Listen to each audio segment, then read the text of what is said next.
Assalamualaikum warahmatullahi wabarakatuh.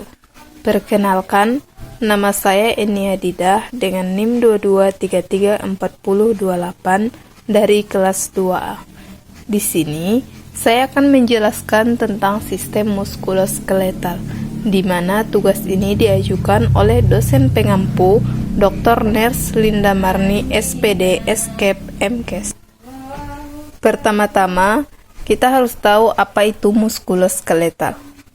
Nah, muskuloskeletal terdiri dari kata muskulo atau muskular adalah jaringan otot-otot tubuh, bisa juga ilmu atau miologi.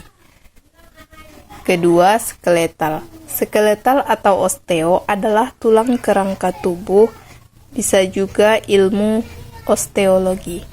Sistem muskuloskeletal terdiri dari sistem rangka, tulang, dan persendian, atau gabungan antara dua atau lebih tulang, dan sistem otot rangka. Kedua sistem bekerja sama untuk berfungsi. Yang pertama sebagai proteksi, di mana proteksi ini melindungi otak dan organ dalam. Kedua sebagai support, yaitu menjaga posisi tubuh. Yang ketiga, pembentukan sel darah, keseimbangan mineral, deposit, dan pengungkit. Membentuk sistem muskuloskeletal yang pertama yaitu tulang. Tulang terbagi menjadi 4, di mana yang pertama ada ligamen atau merekatkan antar tulang. Kedua, kartilago atau substansi seperti gel yang melindungi sendi dan ruang antara vertebra. Yang ketiga, otot skelel. Yang keempat, tendon atau menempelnya otot pada tulang. Selanjutnya, tulang. Tulang adalah lapisan terluar atau kulit tulang. Kedua, tulang padat. Ketiga, bagian dalam tulang disebut sumsum tulang. Keempat, sumsum kuning bertugas menyimpan lemak. Yang keempat, sumsum merah berfungsi memproduksi sel merah. Struktur tulang. Struktur tulang terdiri dari yang pertama yaitu komponen organik atau kolagen. Yang kedua, mineral inorganik atau kalsium, fosfor, magnesium, klorida, dan natrium. Kalsium dan fosfor membuat tulang keras, kuat, dan kemampuan menahan beban, serta kolagen memberikan kelenturan atau flexibility pada tulang. Nah, di sini dapat kita lihat pada rangka manusia, yaitu ada kepala, telinga tengah, tenggorokan, bahu, dada, vertebra, lengan, tangan, pelvis, tungkai, kaki, dan sebagainya. Fungsi umum tulang, yang pertama sebagai formasi kerangka, yang kedua sebagai formasi sendi-sendi, yang ketiga perlengketan otot, keempat sebagai pengungkit, sebagai penyokong berat badan, sebagai proteksi, dan sebagai hemopoiesis. Selanjutnya, klasifikasi umum tulang. Terdiri dari tulang panjang, di mana tulang panjang ini terdapat clavicula, humerus, radius, ulna, tibia, fibula, metatarsa, metakarpal. Gunanya untuk mendukung dan membantu gerakan dan pengungkit antar ikatan. Yang kedua, tulang pendek. Di dalamnya ada karpal dan tarsal, berguna untuk memberi kebebasan bergerak, menciptakan elastisitas, flexibility, dan shock absorption.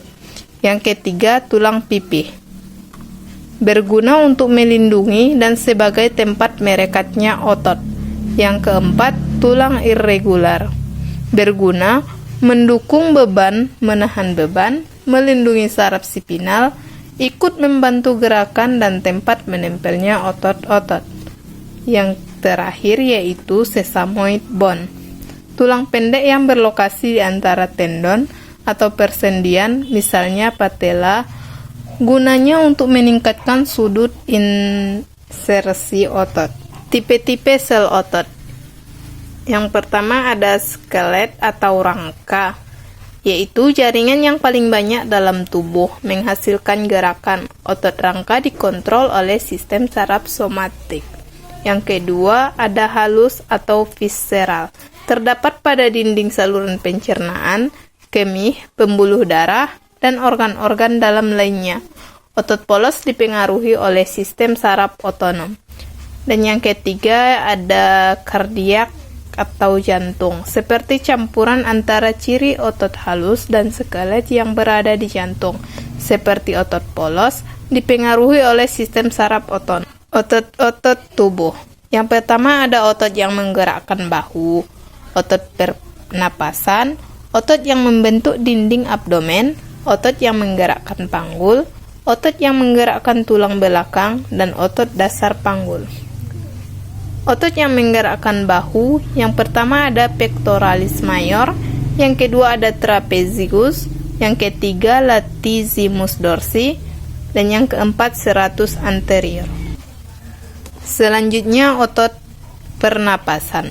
Yang pertama ada diafragma, yang kedua intercosta externa, yang ketiga intercosta interna. Selanjutnya otot-otot di dalam abdomen. Yang pertama ada rectus abdominis, kedua oblik eksternal, yang ketiga oblik internal, keempat abdominis transversus, yang kelima lumborum quadratus.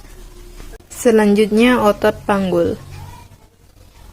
Terdapat beberapa tipe. Yang pertama ada psoas major, kedua psoas minor, ketiga gluteus maximus, keempat gluteus medius, dan yang kelima gluteus minimus.